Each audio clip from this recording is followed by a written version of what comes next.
Welcome to Dramify 390. In the United States, personal finance is almost always treated like a simple, cold math problem. The financial gurus on television and social media make it sound incredibly straightforward. They tell you to diversify your portfolio, build a strict 6-month emergency fund, pay off your high-interest debt, and invest as early as humanly possible. It all sounds so logical and easy when you see it written down on paper or displayed in a colorful pie chart. But what the textbooks, the professors, and the online finance experts never teach you is how to manage that math when it violently collides with raw human emotion. They never prepare you for the cultural guilt, the broken relationships, and the heavy manipulation that often comes with money. This is the real-life story of Ryan, a regular corporate employee working a typical corporate job, and the fateful day his hard-earned financial freedom faced its ultimate,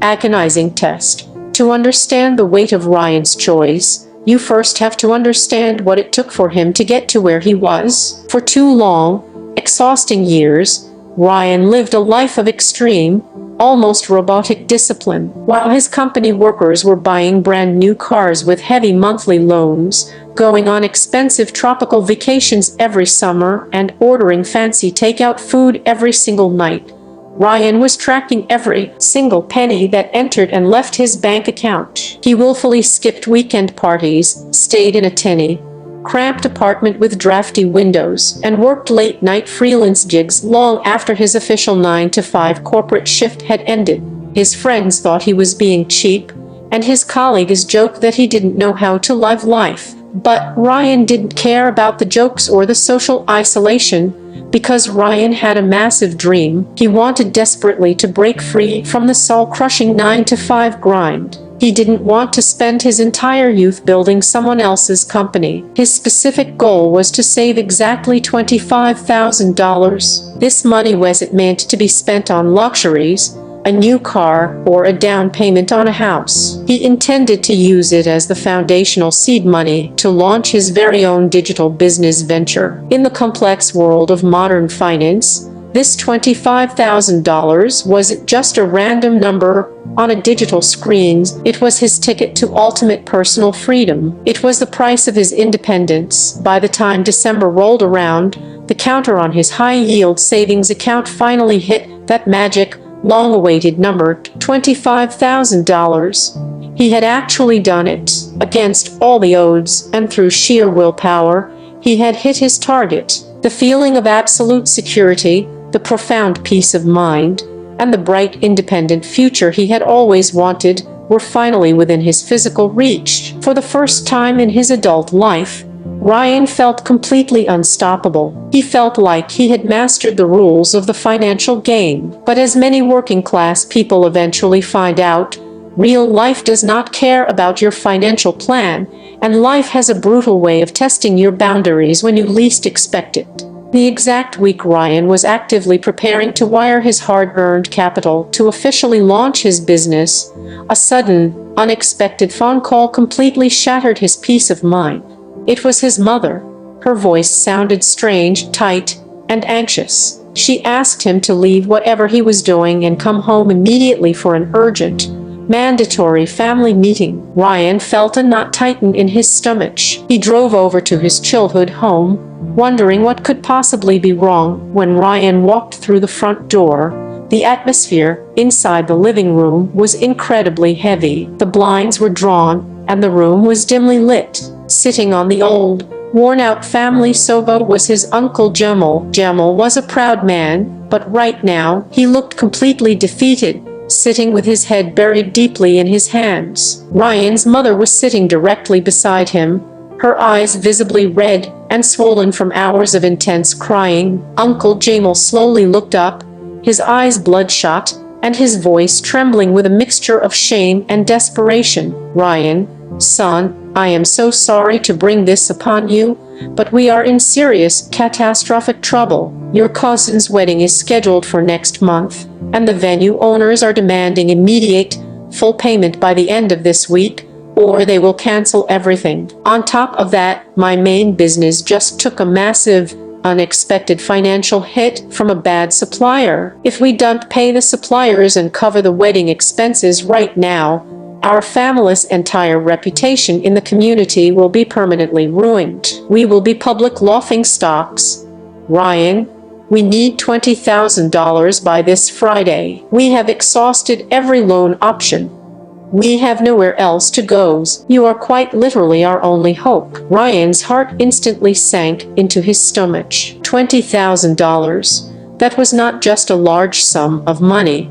That was almost his entire life savings. That was 24 months of missing out on life. 24 months of sweating over extra freelance clients and 24 months of strict budgeting. He swallowed hard and tried to speak as logically and calmly as possible. Uncle, I deeply understand that this feels like a massive emergency, but that money represents my entire future. It is my business capital. I am days away from launching my company. Why can't we just downsize the wedding?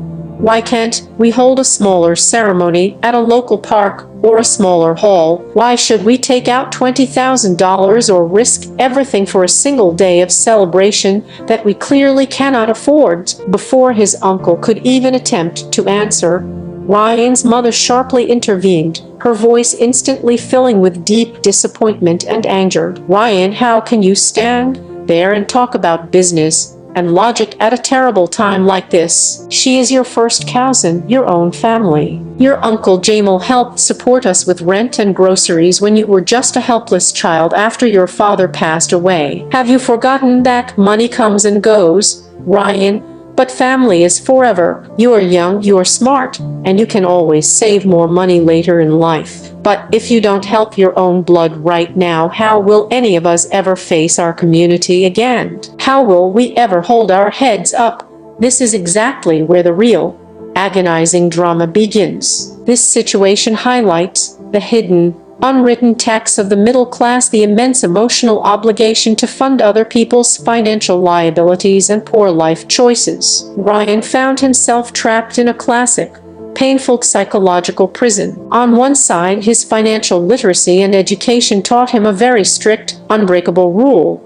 Never, under any circumstances, deplete your core savings or your emergency funds to pay for non-essential liabilities. A lavish, over-the-top wedding, or a relative's poorly managed business expenses are the definition of non-essential liabilities. If he gave away the $20,000, his 2 years of intense personal sacrifice would be completely wiped out in a single afternoon. He would be forced to start over from absolute zero. He would remain trapped in the same exhausting, unfulfilling corporate job for years to come, watching his entrepreneurial dreams slip away. But on the terrifying other side of the coin was the crushing, suffocating weight of cultural guilt and familial expectation. If Ryan stood his ground and said no, he wouldn't just be viewed as a financially responsible adult protecting his investments. In the eyes of his mother, his uncle, and his extended relatives, he would be permanently labeled as selfish, greedy,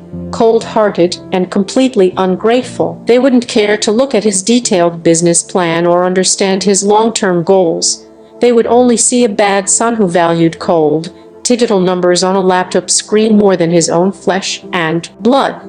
That entire night, Ryan could not sleep a single wink. He paced around his small apartment, the anxiety tearing at his nerves. He stared blankly at his laptop screen, looking back and forth between his carefully crafted business spreadsheet and his current bank balance. It was in those quiet, dark hours of the night that he realized a profound truth. He realized that the hardest part of personal finance isn't understanding how compound interest works, how to read a stock chart, or how to build a real estate portfolio. The absolute hardest part of personal finance is learning how to say the word no to the people you love most, especially when their personal financial choice threatens to completely destroy your hard-earned financial stability.